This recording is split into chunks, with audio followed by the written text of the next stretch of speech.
ఇప్పుడు మన జగన్న మాట్లాడతాడు, టైగర్ జగన్న మాట్లాడతాడు.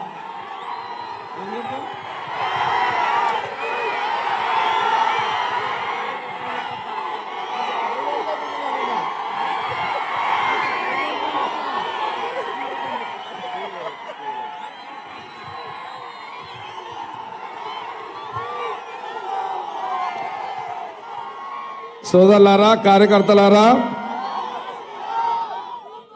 పిసిసి మన రాష్ట్ర ముఖ్యమంత్రి రేవంత్ రెడ్డి గారి నాయకత్వంలో, సోనియా గాంధీ, రాహుల్ గాంధీ గారి నాయకత్వంలో, మరి మన పెద్దలు జిల్లా మన రాష్ట్ర మంత్రివర్యులు దామోదర్ రాజనరసింహ గారు, ఇన్ఛార్జ్ మినిస్టర్ కొండా సురేఖ గారు, వీళ్ళందరి నాయకత్వంలో నీలమ్మదు మన మెదక్ పార్లమెంట్ అభ్యర్థిగా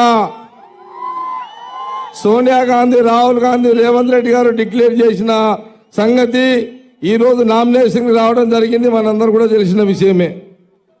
ఒక విషయాన్ని మీ అందరు కూడా తెలియజేస్తుంది ఏంటంటే, గత 25 ఏళ్ల కిందట ఇది ఇందిరమ్మ పార్లమెంట్. ఇది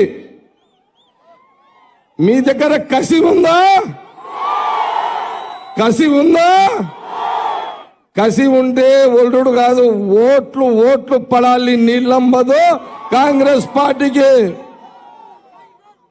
మనమందరం కూడా 25 ఏళ్ల తర్వాత ఈ పార్లమెంటులో మెదక్ నీళ్ళమ్మదు కాంగ్రెస్ పార్టీ అభ్యర్థిని మనమందరము, కాంగ్రెస్ పార్టీ నాయకులము, కార్యకర్తలము, మనమందరం కూడా ఈ మెదక్ పార్లమెంట్ ఛాలెంజ్ గా తీసుకొని ఎట్టి పరిస్థితుల్లో అటు సిద్దిపేట నుంచి సంగారెడ్డి వరకు ఓట్లు దంచుడే దంచుడు.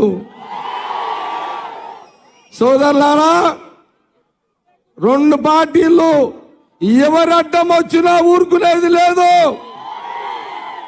జిమ్మికులు చేసినా ఊరుకునేది లేదు. హుషారుతోటి ఆట ఆడుదాం. అర్థమైందా?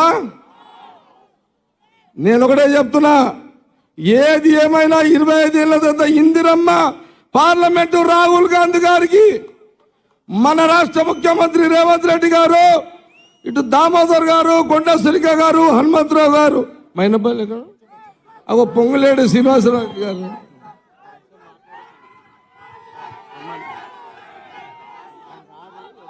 మైనంపల్లి హనుమంతరావు గారు. ఒక విషయం గమనించుకోండి, సంగారెడ్డి నేను చూసుకుంటా, మైనంపల్లి హనుమంతరావు గారు మెదక్ చూసుకుంటారు, ఆయన సిద్దిపేట, సరే ఆయన కొడుకు మెదక్ చూస్తాడు, మైనంపల్లి హనుమంతరావు గారు సిద్దిపేట చూస్తాడు. సిద్దిపేటలు ఉన్నారా? ఆయన మీ దమ్ము చూపెట్టండి. దేనికైనా నేను, తామన్న, కొండ సురేఖ, జగ్గారెడ్డి మీకు అందుబాటులో ఉంటాము. రేవంత్ రెడ్డి ముఖ్యమంత్రి మీద చూసుకుంటాడు. గవర్నమెంట్ మనది ఉన్నది. పోలీసు వాళ్ళకు భయపడకుండే.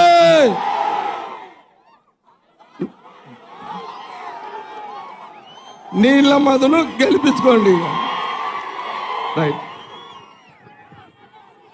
జై కాంగ్రెస్.